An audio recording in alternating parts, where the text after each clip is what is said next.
section 1.6. So we've been through a bunch of order of operations examples. What we want to do next is throw a little bit of algebra into the mix. So let's revisit this idea of evaluating algebraic expressions. Essentially just more complicated expressions, right? Now that we've been through this sort of order of operations approach, what that means is we can do more complex versions of this. So that is, right, given some sort of algebraic expression, right? You know, a minus 12 plus 5b, right? Something like that, a little longer. We can evaluate it as long as we're given particular values for the variables, right? So let's say evaluate it for a equals 18 and b equals 3.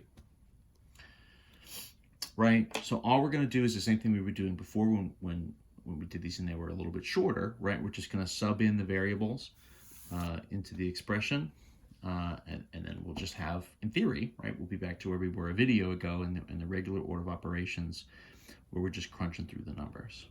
So a is 18. So a here.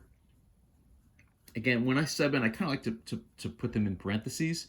This one is not particularly complicated, but I do think it would help when we do the b value here.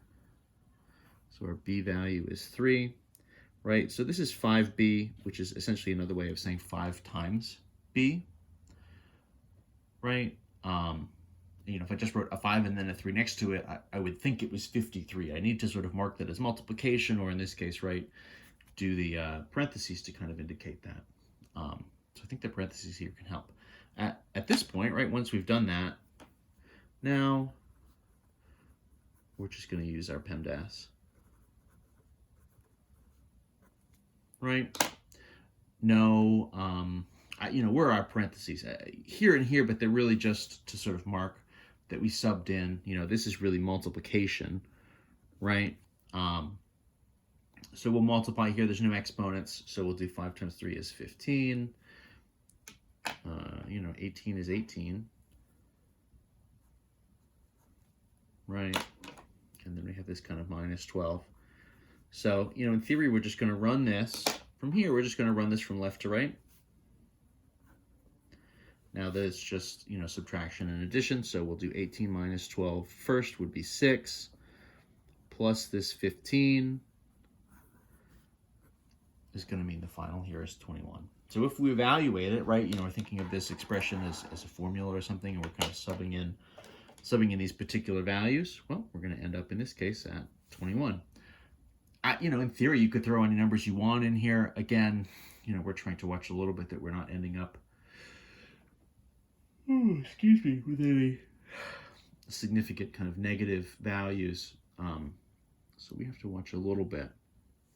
But, you know, in theory, right, and we'll sort of see as we get a few more tools in our tool belt that we can really throw anything in here.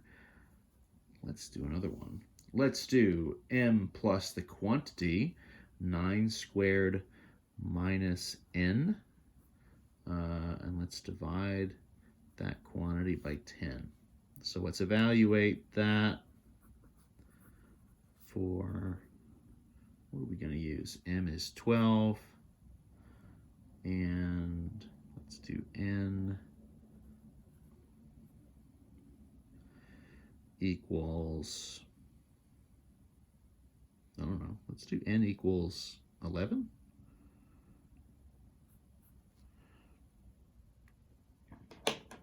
So same thing, let's just sub them in to get started. So m is 12, right? So 12 here. So I'm not really going to try to do any math initially. Let's just rewrite it where we've subbed everything in. So 12, right, plus, so in parentheses, 9 squared minus this n value. Let's use maybe the orange.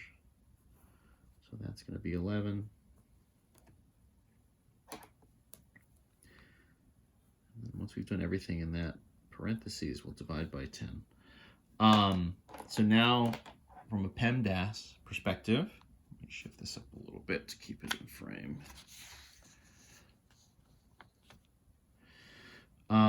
Where should we start? Well, I would say within this parentheses here, right? So that would be kind of a 9 squared minus 11. Again, the second parentheses around the 11 here was just to kind of indicate that we were substituting the 11 in for the variable. It's not indicating any kind of a multiplication or anything, so we don't really need to keep it there. As far as what would we do then within this parentheses, where we're going to do the exponent first, right? 9 squared would be 9 times 9 is 81. Minus this 11 would leave us at 70. So then let's build the rest of this up around it, right? So parentheses, parentheses, right? So this is divide by 10, divide by 10. So then that would be divide by 10 here, and then out in front, right, this 12 plus and 12 plus. So the next step, you're going to go division before the addition, right? So we'll divide first. 70 divided by 10 would leave us with 7. 12 comes down, so now we're just doing 12 plus 7. So our final here looks like it's going to evaluate out to 19. That's what we've got, right? Pretty good. It really is just, in this case, these expressions, it's in some sense more of the same, more of just our order of operations problems. We're kind of just like throwing this extra step in front of it where we're putting these variables in and we have to sort of substitute.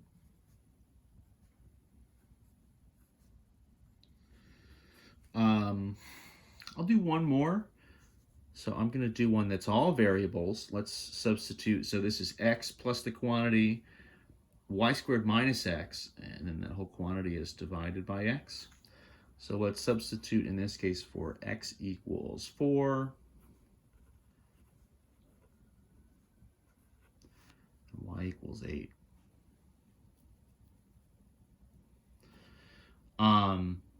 So first things first, just get these numbers in.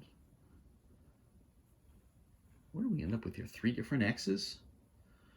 A lot of x's. So, right, x here is 4. Right, this would be sort of minus, right? That x is another 4. And then we're going to have, right, divided by 4. Division there, right? Plus, and then this is going to be when I sub in, let's use blue, I guess, for the y. So that's going to be 8, right? Quantity squared. So that's a lot of parentheses. Again, kind of overdoing it. I mean, every one of these x's, we really didn't need it. We didn't technically even need it for the y value, the 8. Again, I'm kind of just putting them in there to draw your attention to it more than anything else. It's sort of overkill as far as the notation goes.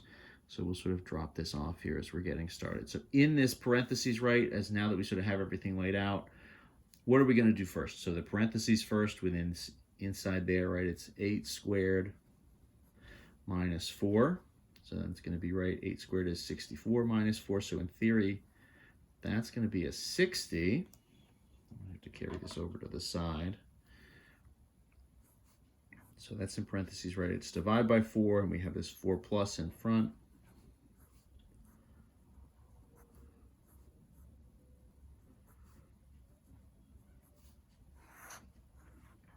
Kind of carry this over just to get us a little more space to work. So this is 4 plus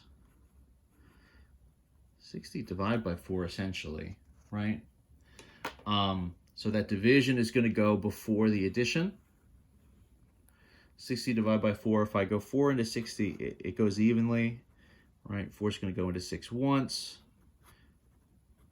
Leaves me with a 2, which then, of course, becomes a 20. So that's going to be 15, right? So that division leaves me with 15, and then I've got 4 plus in front. So my final answer there is going to be 19.